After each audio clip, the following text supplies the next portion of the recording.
وَلَنَبْلُوَنَّكُم بِشَيْءٍ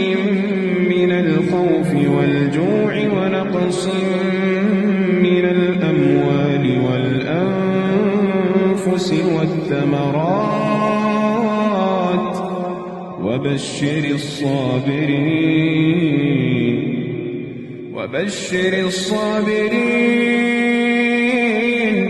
وَبَشِّرِ الصَّابِرِينَ الَّذِينَ إِذَا أَصَابَتْهُم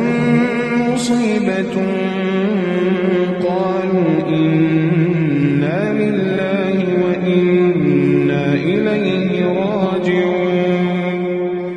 أُولَٰئِكَ عَلَيْهِمْ